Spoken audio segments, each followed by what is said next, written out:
Confucio, el hombre que inventó el sentido común y lo hizo sufrir. Capítulo primero. Vida y origen. El sabio que no sabía que inventaba la paciencia. En la China del siglo VI a.C., el caos tenía buena prensa. Los reinos combatían como si compitieran por un trofeo invisible, los nobles discutían sobre rituales mientras sus cocineros practicaban la alquimia del arroz, y los campesinos sobrevivían gracias a una mezcla equilibrada de resignación y milagros locales. Era la llamada época de las primaveras y otoños, nombre poético para una etapa donde las guerras eran perennes y las estaciones, opcionales. Allí, en la ciudad de Khufu, nació un niño de familia modesta y destino excesivo. Su padre, un soldado veterano, tenía más cicatrices que propiedades. Su madre, una mujer sabia y discreta, soñaba con que su hijo estudiara algo más útil que el arte de morir en batalla. Cuando nació, un astrólogo anunció con voz solemne: «Este niño traerá orden al mundo». El padre suspiró y preguntó: «¿Y no puede empezar por su habitación?». Le llamaron Kng, aunque la posteridad lo rebautizó con más elegancia, Confucio, una latinización romana de su nombre honorífico Kngfz, literalmente, el maestro con. Y lo de maestro no era un título académico, era una forma de sobrevivir. El aprendiz que preguntaba demasiado. De pequeño, Confucio era ese niño que no rompía los juguetes, los clasificaba por función y posible lección moral. Mientras otros cazaban grillos, él memorizaba genealogías. Su madre solía decir: «Hijo mío, no necesitas amigos, necesitas alumnos». Y el niño, sin entender el sarcasmo, le hizo caso. Creció pobre pero obsesionado con la educación. No había nacido noble, pero se comportaba como si llevara una dinastía en el bolsillo. A los 15 años, decidió que su propósito sería aprender sin descanso y enseñar sin cansancio. Un lema hermoso, aunque sus vecinos lo resumían mejor. Ese muchacho no sabe descansar ni callarse. Su primer trabajo fue inspector de graneros, lo cual, en términos confucianos, significaba observar cómo el grano se comportaba ante la injusticia fiscal. Pero Confucio no podía limitarse a contar sacos, contaba también las causas de la desigualdad.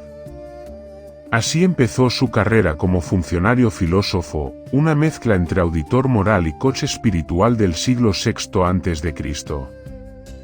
Del campo al palacio.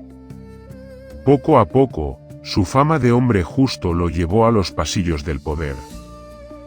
Servía al duque de Lu, un gobernante más interesado en banquetes que en gobierno. Confucio lo asesoraba con frases tan profundas que, a veces, el duque asentía solo para que parara de hablar. Un día, al ver cómo los nobles se peleaban por un faisán asado, Confucio murmuró: «Si los gobernantes no saben compartir el banquete, el pueblo se comerá las sobras del caos». Y el duque, distraído, respondió: «¿Quién se ha comido el faisán?». El sabio se dio cuenta de que predicar virtud en la corte era como enseñar poesía a un tambor. Así que hizo lo que hacen los sabios cuando nadie los escucha, se fue a viajar. El maestro errante. Durante más de una década, Confucio recorrió los reinos vecinos con un grupo de discípulos fieles y mal alimentados. Predicaba el orden, la armonía, la cortesía y, sobre todo, la importancia de no perder la calma aunque el mundo ardiera. Era como un influencer sin wifi. En cada ciudad, enseñaba que la clave de una sociedad justa estaba en la educación, no en la espada. Y si alguien le preguntaba si creía en los dioses, respondía con su tono imperturbable: «Respétalos, pero no los molestes con preguntas tontas». Sus discípulos anotaban cada palabra como si fueran códigos secretos. Uno de ellos, Zilu, lo acompañó durante años, registrando sus conversaciones para lo que después sería el libro más famoso que nunca escribió, Los Analectas, una especie de Confucio según sus seguidores.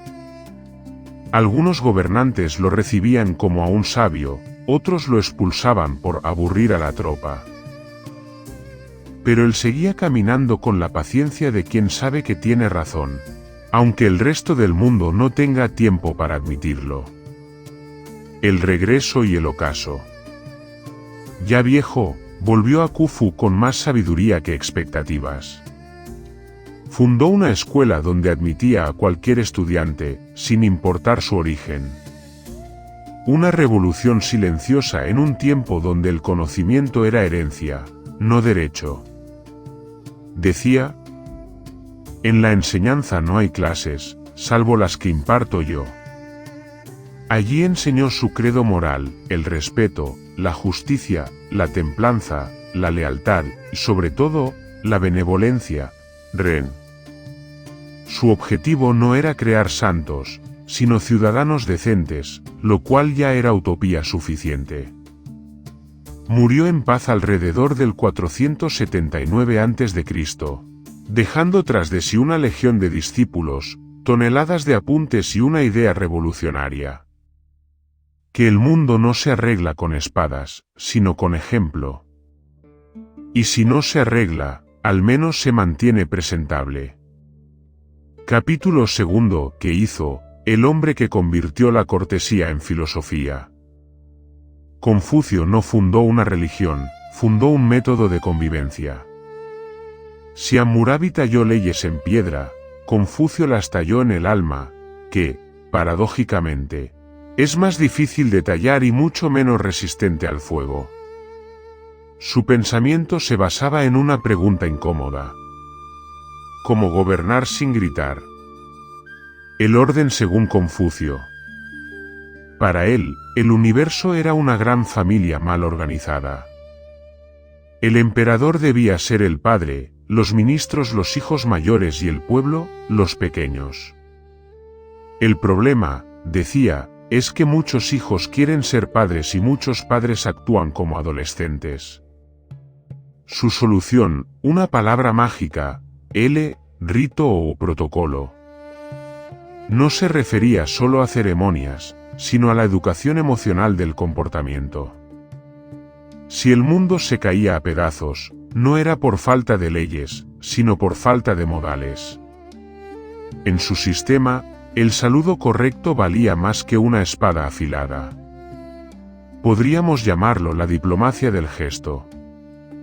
Los 5 valores cardinales. Confucio organizó la moral como quien ordena una biblioteca. 5 estantes, 5 virtudes. 1. Ren, benevolencia, la empatía en su versión más sobria. 2. Yi, justicia, hacer lo correcto, incluso si nadie mira. 3. Protocolo, actuar con respeto aunque te caiga mal el interlocutor.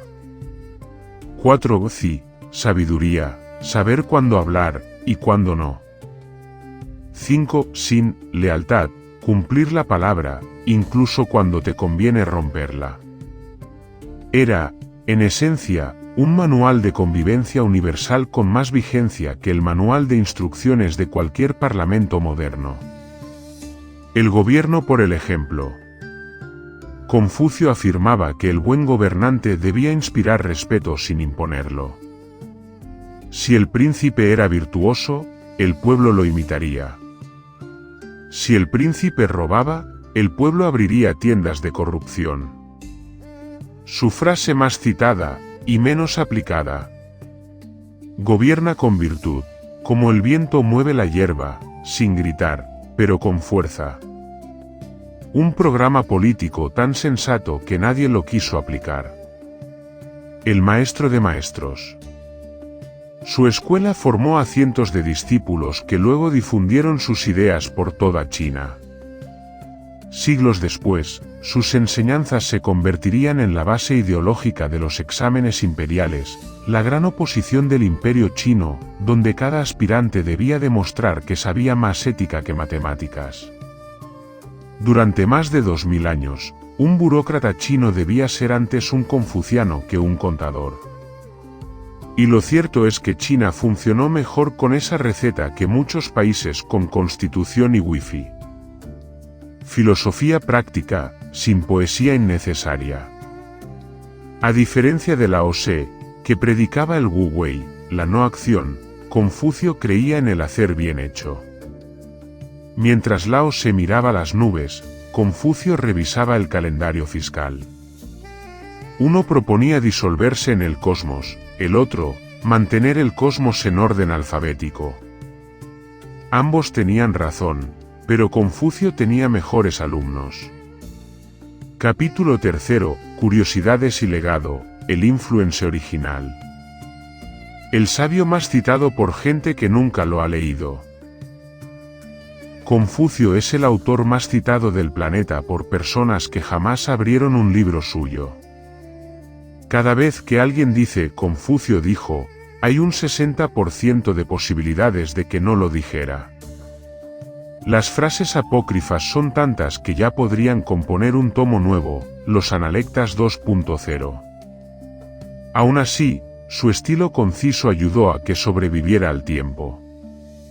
Era el tuitero ideal del siglo VI a.C., frases cortas, sabias y con potencial viral.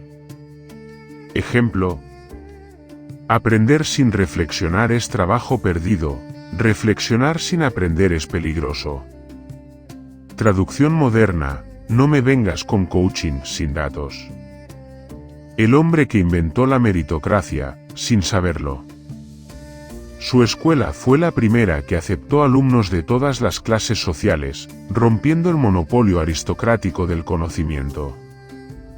Gracias a él, un campesino podía llegar a ser ministro si estudiaba lo suficiente, y si sobrevivía al proceso. Fue el primer paso hacia la idea de que el mérito, no el linaje, debía abrir puertas. Un concepto revolucionario que aún hoy genera alergias en ciertas élites. El humor confuciano. Aunque solemne, tenía ironía. Cuando le preguntaron qué pensaba de la muerte, respondió: aún no entiendo la vida, ¿por qué voy a entender la muerte? O cuando un discípulo se quejó de que su maestro no le daba respuestas claras: si ya sabes la respuesta, ¿para qué la quieres por duplicado? Era un hombre paciente, pero con una puntería verbal letal. El sarcasmo educado, versión siglo VI a.C. ¿El legado? Con el tiempo, el confucianismo se convirtió en el cemento moral de China. Pasó de filosofía a ideología de Estado, luego a blanco de críticas revolucionarias, y finalmente a meme global. Pero sigue ahí, invisible como el aire, recordando que sin ética, el poder es solo una máquina con hambre. Confucio enseñó que el respeto no se impone, se contagia, que el liderazgo empieza por la coherencia, y que la cortesía no es debilidad, sino la forma más elegante del control. Quizá no cambió el mundo, pero lo volvió más soportable. Y eso, visto lo visto, ya es suficiente milagro. Epílogo: Confucio y nosotros. Si Confucio resucitara hoy, no se sorprendería del tráfico, de las redes sociales ni de los políticos. Solo se ajustaría las mangas, suspiraría y diría: les dije que el problema eran las malas costumbres. Luego abriría una cuenta en TikTok para enseñar filosofía en 30 segundos y acabaría con más seguidores que cualquier influencer de autoayuda. Al fin y al cabo, él inventó el formato, ideas simples, lenguaje amable y una mirada que parece decirte, podrías hacerlo mejor. Moraleja final. La sabiduría no consiste en tener razón, sino en no necesitar demostrarlo. Y eso, Confucio lo entendió antes que nadie.